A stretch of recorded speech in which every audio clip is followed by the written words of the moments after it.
लियो का नया दायरा बनाने में मेरे चिराग लगे हैं हवा बनाने में। आए थे जिद पे कि सूरज बना के छोड़ेंगे, पसीने छूट गए एक दिया बनाने में। दोस्तों आदाब। चुनाव के लोकसभा चुनाव 2024 का छठवां चरण का आज मतदान पूरा हो चुका है। मतदान प्रतिशत के अभी आंकड़े हमारे सामने नहीं आए हैं, ना आपके सामने आए हैं, मगर एक बड़ा रुझान निकल करके सामने आ रहा है। रुझान कुछ इस तरीके से कि हरियाणा में जो एक तरफा भाजपा के लिए चुनाव होता था, इस बार रास्ता कांटों भरा हो गया है। वहीं दिल्ली में 3 से 4 सीटों को भाजपा को नुकसान होता हुआ दिखाई दे रहा है। अब हम बात करते हैं मुख्य रूप से मुद्दे की, उत्तर प्रदेश की।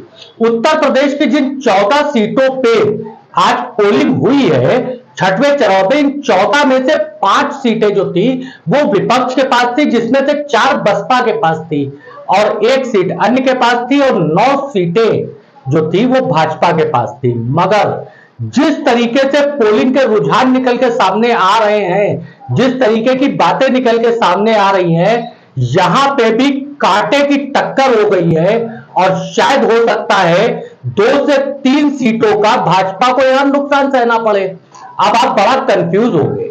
सारे नैरेटिव क्रिएट किए जा रहे हैं। लाख चुनाव आयोग जो है प्रतिबंध लगा दे कि आप किसी भी तरीके का, जब तक पोलिंग मुकम्मल नहीं होती है, सर्वे नहीं दिखा सकते। मगर गोदी में बैठा हुआ मीडिया, इससे बात कहां आना है।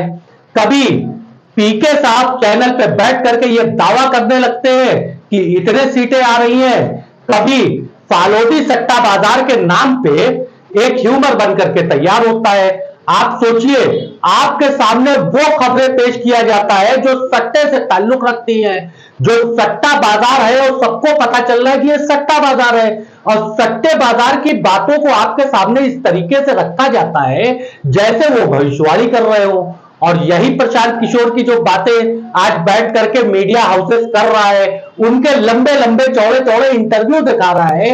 इन्हीं प्रशांत किशोर को 2014 से लेकर के 2024 के शुरुआत तक कोसा करता था। यही प्रशांत किशोर जब 2017 में उत्तर प्रदेश में विधानसभा चुनाव के लिए कांग्रेस की कैंपेनिंग कर रहे थे, तो इन्हीं प्रशांत किशोर के लिए होता था कि कोई पीके आया है।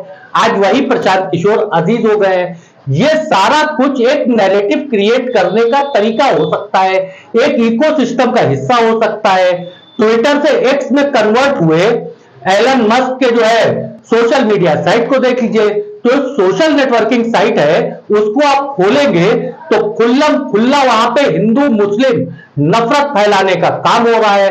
खुल्लम खुल्ला इस तरीके के बड़े बड़े नेता वहां पे बैठ करके एक नैरेटिव और इकोसिस्टम क्रिएट कर रहे हैं। एक क्वेश्चन दिया जाता है कि आपके अनुसार भाजपा को कितनी सीटें मिल रही है?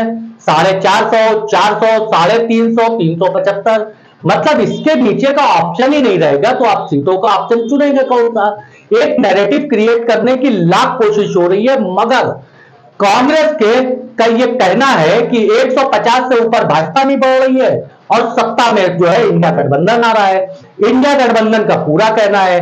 फूलपुर की जो सभा हुई अखिलेश और राहुल की, उस सभा को देख करके बहुत कुछ अंदाजा लगाया जा सकता है कि भीड़ इतनी ही ज्यादा जो है एक्साइटेड हो गई थी कि वो अपने नेता को सुनना ही नहीं चाह रही थी, और सभा को छोटी करके इन लोगों को छोड़ के जाना पड़ा। मगर साहब, सब कुछ मिला करके ये है कि जितना आसान लोकसभा का चुनाव लग रहा था, उतना आसान तो है नहीं।